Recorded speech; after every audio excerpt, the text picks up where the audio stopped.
Republicans are grumbling about GOP Senate hopeful Josh Hawley's lackluster fundraising and recent controversial comments, prompting unease within the GOP that the Missouri Republican could cost his party a chance at unseating one of the most vulnerable Senate Democrats.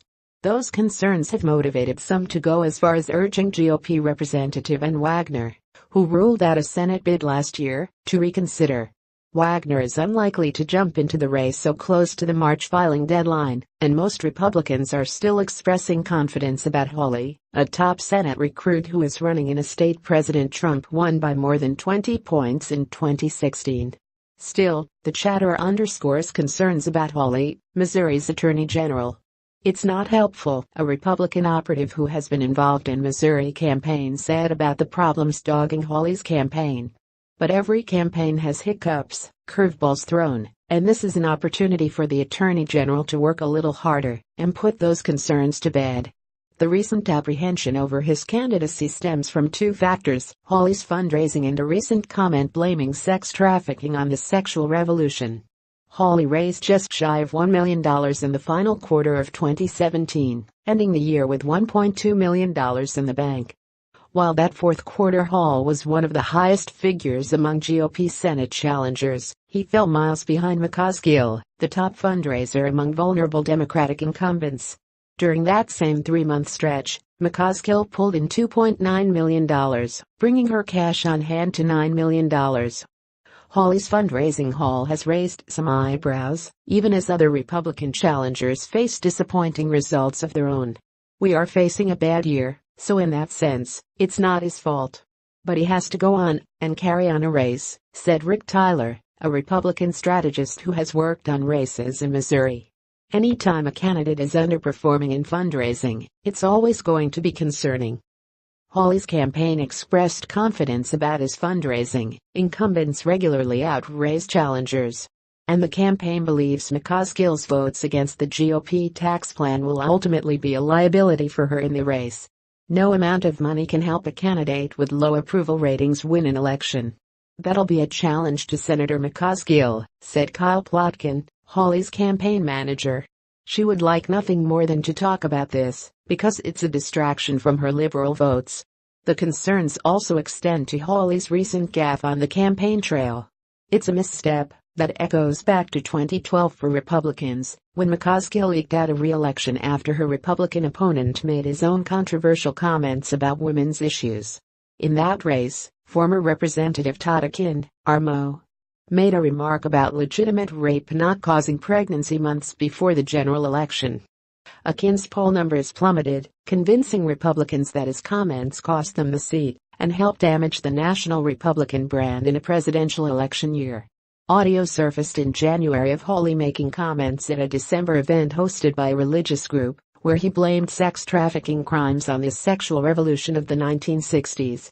At the event, Hawley said that Missouri faces a human trafficking crisis because our culture has completely lost its way. He continued, "The sexual revolution has led to exploitation of women on a scale that we would never have imagined. McCaskill has seized on those comments to criticize Hawley. "Let's get serious. Sex trafficking is driven by male demand and the subjugation of women.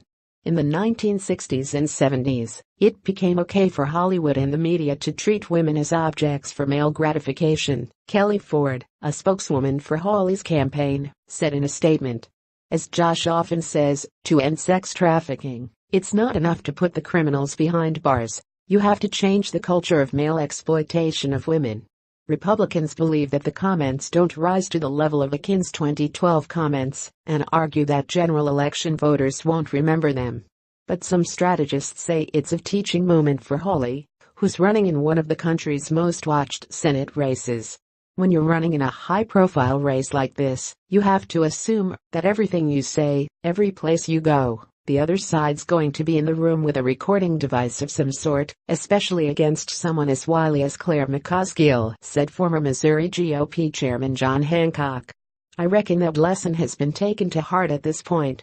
That unease has translated into vocal criticism of Hawley from top Missouri Republicans, including some who have vocally prodded Wagner to take another look. Politico first reported those overtures. Former Senator Christopher Kit Bond, RMO, criticized Hawley's campaign operation in an interview with USA Today, saying that if Hawley doesn't gear it up and get with it, he won't beat McCaskill. Wagner, a strong fundraiser with experience as a former ambassador and Missouri Republican Party chair, had initially been seen as the GOP's top recruit to challenge McCaskill. But Wagner announced that she wouldn't run, so top Republicans courted Hawley. A bid from Wagner, who has until the March 27 filing deadline to decide, would upend the race. She has about $2 million more in the bank than Hawley does and would instantly turn his cakewalk through the primary into a slog. Hancock told The Hill that some Missouri Republicans are still trying to persuade Wagner to jump into the race. But Wagner told The Hill on Tuesday that nothing about her 2018 plans has changed. Hawley is expected to easily win the primary, meaning that he won't have to spend much before the general election. And while he'll struggle to match McCaskill's high-dollar fundraising, he'll have plenty of help from outside Republican groups that are planning to invest heavily in the race. Hawley is fresh off his 2016 Attorney General bid, where he won more votes than any other candidate on the ballot in Missouri. Hawley has Trump's endorsement and the media prominence that comes with his position as state attorney general. This is the highest of profile races in the country this year, and it requires the kind of massive effort to win, both on the ground and through fundraising, Hancock said. I believe Josh is capable of doing that,